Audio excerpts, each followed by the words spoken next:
बिस्मिल्लाहिर्रहमानिर्रहीम। अस्सलाम वालेकुम। Welcome to all of you. I am super excited to have you all again. आज का हमारा टॉपिक है पर्सनल प्रोनाउन और उसकी अंडरस्टैंडिंग। कल हमने जनरल प्रोनाउन के बारे में जाना था। आज हम स्पेसिफिकली पर्सनल प्रोनाउन के बारे में जानेंगे। तो पर्सनल प्रोनाउन होता क्या है, इसका जानना हमारे लिए बहुत ज़रूरी है। ये हमारी फाउंडेशन बनेगा एक्टिव और पैसिव वॉइस को समझने के लिए, उसमें प्रोनाउन की तब्दीलियों के लिए, डायरेक्ट इनडायरेक्ट की फाउंडेशन बनाएगा। तो स्टार्ट करते हैं जी। What is personal pronoun? Personal pronoun is a word that takes place of a noun. Noun की जगह पे पर्सनल प्रोनाउन का हम इस्तेमाल करेंगे। It avoids the repetition of noun. ये नाउन के बार बार दोहराए जाने से हमें बचाता है, जो कि बोर्डम क्रिएट कर सकता है, उकताहट का बाइस हो सकता है। Personal pronouns are associated with a particular number, gender और केस। पर्सनल प्रोनाउन जो है ये किसी ख़ास नंबर को इंडिकेट करते हैं कि कोई भी हमारा सब्जेक्ट जो है या ऑब्जेक्ट जो है ये सिंगुलर वाहिद है या प्लूरल या जमा है। ये हमें जेंडर के बारे में बताते हैं, जिन्स के बारे में बताते हैं कि मेल या फीमेल की हम बात कर रहे हैं। ये हमें केस के बारे में इंफॉर्मेशन देते हैं। केस तीन तरह के होते हैं: सब्जेक्टिव या नॉमिनेटिव केस, जिसको फ़ाइली हालत कहते हैं, ऑब्जेक्टिव या मफूली हालत, और पोजेसिव या मलकीती हालत कहते हैं। तो पर्सनल प्रोनाउन का हमारे लिए जानना बहुत ज़रूरी है। ये हमें नंबर, जेंडर या केस के बारे में इंफॉर्मेशन देते हैं। ये ना सिर्फ नाउन की रेपिटिशन से हमें बचाते हैं, बल्कि ये नाउन की जगह पे इस्तेमाल होने वाले वर्ड्स हैं। आपने लेक्चर को एंड तक देखना है, कोई भी पार्ट स्किप नहीं करना। इंशाल्लाह पर्सनल प्रोनाउन के बारे में आपकी फाउंडेशन बन जाएगी। तो आगे देखते हैं जी हम।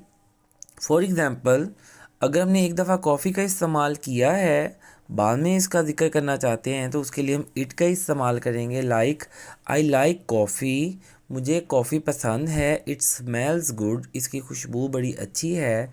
इट जो है ये कॉफ़ी को इंडिकेट कर रहा है। आमना, आमना की अगर हम बात करते हैं, क्योंकि ये लड़की है, इसकी हम जिन्स की अगर बात करें, जेंडर की बात करें, तो इसको रिप्लेस करने के लिए पर्सनल प्रोनाउन में हम शी का इस्तेमाल करेंगे। For example, Amna is a good student, she works hard. She जो है आमना की जगह पे हमने इस्तेमाल किया। जुनेद लड़का है, उसके लिए हम ही इस्तेमाल करेंगे। जुनेद इज़ माई फ्रेंड, ही एडवाइजेज़ मी, वो मुझे अच्छा मशवरा देता है। अगर हम जमा फ़ाइल की बात करना चाहें, उसके लिए हम दे इस्तेमाल करेंगे। Like Ali and Akbar are good friends, they play and study together. वो दोनों के लिए हमने दे का इस्तेमाल किया। आगे हम ये जानेंगे कि पर्सनल प्रोनाउन जो है सम टाइम सब्जेक्ट की जगह पे हम इस्तेमाल करते हैं। मैंने उनको सर्कल किया है। Like I saw him in the office. इसमें अगर हम देखते हैं तो आई जो है ये सब्जेक्टिव हालत है, इसलिए इसको मैंने सर्कल किया है, यानी ये फ़ाइल की जगह पे काम कर रहा है। We met them in the aeroplane, we हम के लिए इस्तेमाल करेंगे। हम उन्हें we met them in the aeroplane, हम उन्हें एरोप्लेन में मिले। They did not invite us, उन्होंने हमें दावत ना दी। तो दे जो है ये सब्जेक्ट की हालत पे है, सब्जेक्टिव केस है। मैंने शुरू में आपको बताया कि पर्सनल प्रोनाउन हमें जेंडर या केस या नंबर के बारे में बताते हैं। तो आई, वी और दे जो हैं ये फ़ाइली हालत हैं पर्सनल प्रोनाउन की, सब्जेक्टिव केस हैं, इसको नॉमिनेटिव केस भी कहते हैं। इनको मैंने सर्कल किया है। अब नेक्स्ट मैं आपको बताऊंगा कि सम टाइम पर्सनल प्रोनाउन जो है ये ऑब्जेक्ट की जगह पे इस्तेमाल होते हैं। तो अब देखते हैं जी किस तरह से ये ऑब्जेक्ट की जगह पे हमें काम दे सकते हैं।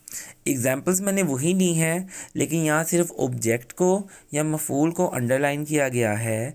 आई saw him in the office, I के बारे में मैंने पहले बताया था ये सब्जेक्टिव हालत थी, जबकि हिम जो लड़के के लिए है यहाँ मफूली या ऑब्जेक्टिव केस है।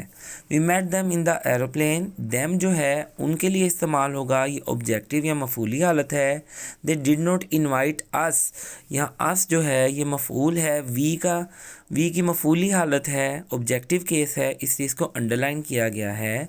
तो आपने इन दोनों एग्जांपल्स में जाना कि some time personal pronoun subject की जगह पे आते हैं और सम टाइम ये ऑब्जेक्ट की जगह पे आते हैं। इनका जानना हमारे लिए बहुत ज़रूरी है, इनकी प्रैक्टिस कीजिए।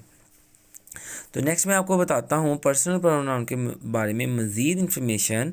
आपने ज़ेरे नज़र जो चार्ट है इसको अच्छे तरीके से मेमोराइज़ करना है और ये आपको एक्टिव पैसिव और डायरेक्ट इंडायरेक्ट को अंडरस्टैंड करने में कलीदी रोल किरदार अदा करेगा, अहम किरदार अदा करेगा।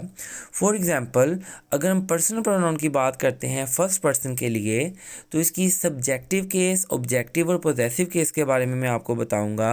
सब्जेक्टिव केस कहते हैं फ़ाइली हालत, यानी जो भी फर्स्ट पर्सन मैं आपको बताऊंगा जब ये फ़ाइली हालत में होगा तो मैं बताता हूँ उसमें आपने आई और वी का इस्तेमाल करना है।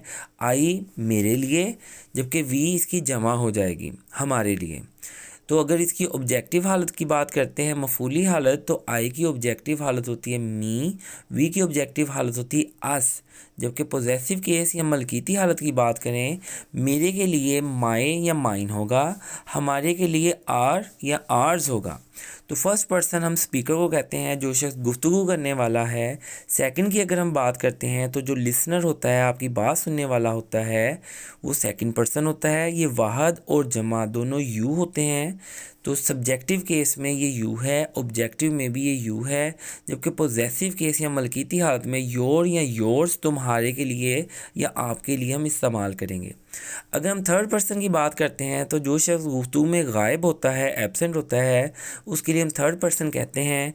अगर वो लड़का है और वाहद है तो उसके लिए ही, लड़की है और वाहद है उसके लिए शी, बेजान है तो उसके लिए इट, और अगर जमा है तो उसके लिए हम दे का इस्तेमाल करेंगे सब्जेक्टिव केस में।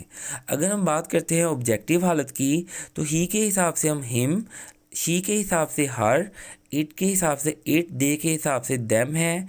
और अगर पोजेसिव केस की बात करें, लड़के के लिए हिज है, लड़की के लिए हर है, इट के लिए इट्स है और दे के लिए देयर है। तो ज़ेर नज़र जो अब सेगमेंट है ये बहुत इम्पोर्टेंट है, इसको अंडरस्टैंड कीजिए। आज हम बात करेंगे एंटीसीडेंट, इसको रेफरेंट भी कहते हैं, या एनाफोरा। इन दोनों के बारे में मैं आपको बताता हूँ। In English grammar, a person, place, thing or a class represented by a pronoun is called antecedent. तो हम देखेंगे इंग्लिश ग्रामर में किसी शख्स, चीज़, जगह या क्लास को जब हम एक प्रोनाउन से रिप्रेजेंट करते हैं तो उसको एंटीसीडेंट कहते हैं। और एनाफोरा जो होता है, रेफरिंग टर्म को हम एनाफर कहते हैं। For example, Salma arrived late but nobody saw her. इसमें हम देख सकते हैं सलमा एंटीसीडेंट है क्योंकि हम इसकी बात कर रहे हैं। बाद में जो हर का इस्तेमाल किया गया है ये एनाफर है। तो सिंपल टर्म्स में आप देखें कि कोई शख्स, चीज़ या जगह का जो भी नाम है वो एंटीसीडेंट है, और उसकी जगह पे जो हमने पर्सनल प्रोनाउन इस्तेमाल किया वो एनाफर कहलाएगा। मेरे चैनल के साथ जुड़े रहिए ताकि ग्रामर रेलिवेंट आपको इन्फॉर्मेशन मिलते रहे। अपना ख्याल रखिएगा। अल्लाह हाफिज़।